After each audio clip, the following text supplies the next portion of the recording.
श्री स्वामी समर्थ. आपल्या देवघरामध्ये आपल्या कुलदेवीची मूर्ती असते.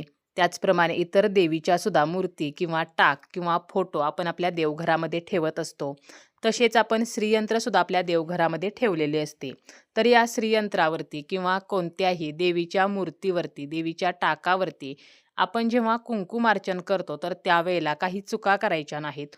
कुंकुमार्चन हे कसे करायचे आहे, त्याचप्रमाणे आपण जेव्हा कुंकुमार्चन करतो तर त्यानंतर त्या कुंकवाचं काय करायचं आहे, याची माहिती आपण आजच्या या व्हिडिओमध्ये पाहणार आहोत. व्हिडिओला सुरुवात करण्याअगोदर तुम्ही जर चॅनलवरती नवीन असाल आणि पहिल्यांदाच माझे व्हिडिओ पाहत असाल तर चॅनलला सबस्क्राईब करा. व्हिडिओ माहितीपूर्ण वाटला, व्हिडिओ आवडला तर व्हिडिओला लाईक करा आणि हाईपसुद्धा नक्की द्या. आपली कुलदेवी ही आपल्या कुळाचे रक्षण करत असते. जर आपल्यावरती आपल्या कुलदेवीचा आशीर्वाद असेल तर आपली प्रगती ही नक्की होत असते. परंतु आपण कितीही देवदेव केले आणि आपली कुलदेवी जर नाराज असेल, कुलदेवतेचा जर आपल्याला आशीर्वाद नसेल, तर मात्र आपल्या जीवनामध्ये समस्या निर्माण होत असतात. आपल्या घरातील मुलांची लग्ने होण्यासाठी उशीर होत असतो किंवा आपल्या घरामध्ये वंशवृद्धी जी आहे तर ती होत नाही. कारण आपली कुलदेवी जर आपल्यावरती नाराज असेल तर मग आपल्या घराची प्रगती जी आहे तर ती काही केल्या होत नाही. म्हणून आपल्याला महिन्यातून एकदा का होईना कुलदेवीच्या टाकावरती कुंकुमार्चन हे करायचं आहे. कुंकुमार्चन हे आपण प्रत्येक पौर्णिमेला करू शकतो किंवा एखाद्या मंगळवारी, एखाद्या शुक्रवारी आपण कुंकुमार्चन करत असतो. लक्ष्मीपूजनासारखा जो खास दिवस आहे तर या दिवशी सुद्धा आपण कुंकुमार्चन जे आहे तर ते करत असतो. आता आपल्या कुलदेवीच्या टाकावरती किंवा मूर्तीवरती किंवा श्रीयंत्रावरती सुद्धा आपण कुंकुमार्चन करू शकतो. श्रीयंत्र हे ज्या घरामध्ये आहे तर त्या घरामध्ये माता लक्ष्मीचा अखंड वास असतो. श्रीयंत्र हे माता लक्ष्मीचे आसन आहे. श्रीयंत्र जर घरामध्ये आपण ठेवले तर आपल्या घराची प्रगती होते, भरभराट होते, घरामध्ये सुखसमृद्धी नांदते. त्यामुळे आपल्याकडे जर श्रीयंत्र असेल तर या श्रीयंत्रावरती सुद्धा आपण कुंकुमार्चन करू शकतो. आता ज्या दिवशी आपल्याला कुंकुमार्चन करायचं आहे, आपण जेव्हा देवपूजा वगैरे करतो तर सर्व देवपूजा वगैरे करून घ्यायची आहे आणि यानंतर आपल्याला कुंकुमार्चन हे करायचं आहे.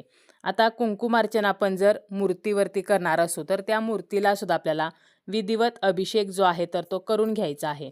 आपण सेपरेटसुद्धा कुंकुमार्चन करू शकतो किंवा देवघरामध्ये जर जागा असेल त्या ठिकाणी आपण कुंकुमार्चन जर आपल्याला करता येणार असेल तर त्या ठिकाणी सुद्धा करू शकतो. सर्वप्रथम आपल्याला काय करायचं आहे तर आपल्या कुलदेवीसाठी किंवा श्रीयंत्रासाठी आसन तयार करायचं आहे. म्हणजे आपण सेपरेट जर हे कुंकुमार्चन करणार असू तर आपल्याला एक पाट किंवा चौरंग घ्यायचं आहे. त्यावरती लाल रंगाचं कापड अंतरायचं आहे. त्यावरती सुद्धा एका कोपऱ्यामध्ये आपल्याला दिवा लावायचा आहे. थोडेसे तांदूळ ठेवून त्यावरती आपल्याला दिवा ठेवायचा आहे. दिवा आपण तेलाचा, तुपाचा लावू शकतो आणि तो दिवा प्रज्वलित करायचा आहे. दिव्याला हळदी, कुंकू, अक्षता, फुलं अर्पण करायचं आहे आणि त्यानंतर एका तामणामध्ये देवीची मूर्ती ठेवायची आहे. त्या मूर्तीला अभिषेक करायचा आहे. जर आपल्याला श्रीयंत्रावरती कुंकुमार्चन करायचं असेल तर आपल्याला त्या श्रीयंत्राला अभिषेक करून घ्यायचा आहे स्वच्छ पाण्याचा. त्यानंतर पंचामृताचा आपल्याला अभिषेक करायचा आहे आणि पंचामृताने अभिषेक केल्यानंतर पुन्हा एकदा स्वच्छ पाण्याने अभिषेक करायचा आहे आणि आपल्याला ती मूर्ती किंवा श्रीयंत्र जे आहे तर ते स्वच्छ कपड्याने आपल्याला व्यवस्थित पुसून घ्यायचं आहे आणि ज्या ठिकाणी आपण कुंकुमार्चन करणार आहोत तर त्या ठिकाणी आपल्याला थोडेसे तांदूळ ठेवायचे आहेत किंवा आपण एक तामण ठेवून त्यामध्ये थोडेसे तांदूळ ठेवून त्यावरती कुलदेवीची मूर्ती जी आहे तर ती ठेवायची आहे किंवा आपलं जर श्रीयंत्र असेल तर ते श्रीयंत्र आपल्याला ठेवायचं आहे. आता अभिषेक वगैरे केलेलं जे पाणी आहे तर ते कुंकुमार्चन झाल्यानंतर आपल्याला झाडांना ओतायचं आहे. आता आपण ती मूर्ती किंवा श्रीयंत्र ठेवल्यानंतर सर्वप्रथम आपल्याला त्या श्रीयंत्राची पूजा करायची आहे. म्हणजे आपल्याला हळदी कुंकू व्हायचं आहे, थोड्याशा अक्षता व्हायच्या आहेत, फुलं अर्पण करायचं आहे, अगरबत्ती लावायची आहे, धूप लावायचं आहे आणि यानंतर आपल्याला कुंकुमार्चन करायचं आहे. आता कुंकुमार्चन म्हणजे काय तर आपल्याला देवीचा जप करत किंवा नवार्णव मंत्र म्हणत, कमलात्मक मंत्र जो आहे तर तो म्हणत किंवा श्री सुक्तमचं पठण करत हे कुंकुमार्चन जे आहे तर ते करायचं आहे. आपण काहीही करू शकतो. कुलदेवीच्या मूर्तीवरती जर कुंकुमार्चन करायचं असेल तर आपण आपल्या कुलदेवतेचा जो मंत्र आहे तर तो म्हणत हे कुंकू अर्पण करू शकतो. ओम श्री कुलदेवताय नमः तर असं म्हणत आपल्याला हे कुंकू अर्पण करायचं आहे किंवा आपण नवार्णव मंत्र जो आहे तर तो म्हणू शकतो. श्रीयंत्रावरती सुद्धा जेव्हा आपण कुंकुमार्चन करतो तर श्री सुक्तमचं पठण करत आपण हे कुंकुमार्चन जे आहे तर ते करू शकतो. आपल्याला जर सेपरेट कुंकुमार्चन करायचं नसेल तर देवघरामध्ये ज्या ठिकाणी आपण श्रीयंत्र ठेवलेलं आहे तर त्या ठिकाणी सुद्धा आपण हे कुंकुमार्चन करू शकतो. आता कुंकुमार्चन म्हणजेच कुंकवाने आपल्याला अभिषेक करायचा आहे. मग आपल्याला कुंकू जे आहे तर ते घ्यायचं आहे. कुंकू हे आपल्याला नवीन घ्यायचं आहे किंवा या अगोदर आपण जर कुंकुमार्चन केलेलं असेल तर त्यासाठी वापरलेलं कुंकूसुद्धा आपण घेऊ शकतो. आता एक चिमूटभर कुंकू घ्यायचं आणि हे कुंकू घेताना आपल्या उजव्या हाताचा अंगठा, मधले बोट आणि अनामिका तर या 3 बोटामध्ये आपल्याला ते घ्यायचं आहे आणि ते आपल्याला अर्पण करायचं आहे. आता हे अर्पण करत असताना आपल्याला चरणापासून मस्तकापर्यंत हे कुंकू अर्पण करायचं आहे. तर काही जण काय करतात की फक्त चरणावरती हे कुंकू अर्पण करतात. आपण ज्या पद्धतीने हे कुंकू अर्पण करतो तर त्या पद्धतीने आपल्याला ते अर्पण करायचं आहे. अगदी चरणापासून मस्तकापर्यंत आपण मंत्र म्हणत हे अर्पण केलं तरी चालतं किंवा फक्त चरणावरती अर्पण केलं तरीसुद्धा चालेल. आता हे कुंकू जे आहे तर ते कोरडं घ्यायचं आहे.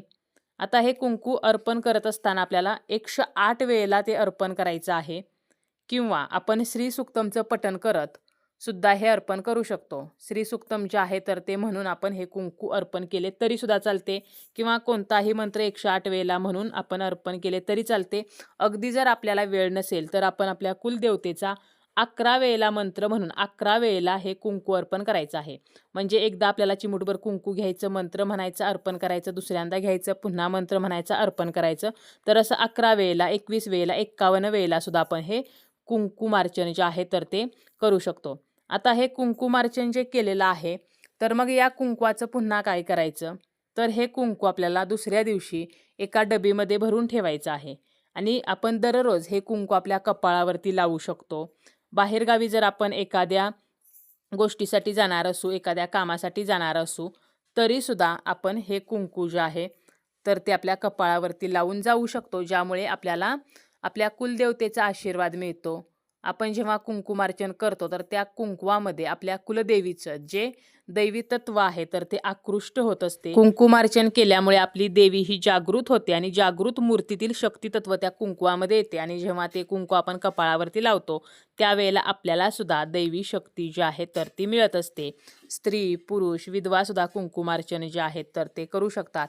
आपल्याकडे जरी कुलदेवतेचा टाक नसेल, मूर्ती नसेल, श्रीयंत्र नसेल तरी आपण अगदी सुपारीवरती सुद्धा हे कुंकुमार्चन जे आहे तर ते करू शकतो. आता कुंकुमार्चन करताना आपल्याला काही चुका ज्या आहेत तर ते आपल्याला अजिबात करायच्या नाहीत. जसं की आपण जेव्हा कुंकू अर्पण करतो तर त्यावेळेला आपलं जे मधलं बोट आहे, अंगठा आहे आणि अनामिका आहे तर याच बोटांचा वापर करून आपल्याला कुंकुमार्चन जे आहे तर ते करायचं आहे. आपली करंगळी असेल किंवा अंगठ्या शेजारचं बोट असेल तर याचा स्पर्श आपल्याला करायचा नाही. त्याचप्रमाणे जेव्हा आपण कुंकू अर्पण करतो आणि त्यानंतर हे कुंकू एखाद्या डबीमध्ये वगैरे भरून ठेवतो तर या कुंकवाचा वापर आपल्याला इतर पूजेमध्ये किंवा इतर देवींना लावण्यासाठी वगैरे करायचा नाही. तर हे कुंकू फक्त आपण स्वतः लावायचं आहे किंवा घरातील व्यक्तींनी लावायचं आहे आणि पुन्हा कुंकुमार्चनासाठीच फक्त वापरायचं आहे. इतर पूजेमध्ये आपल्याला या कुंकवाचा वापर जो आहे तर तो करायचा नाही.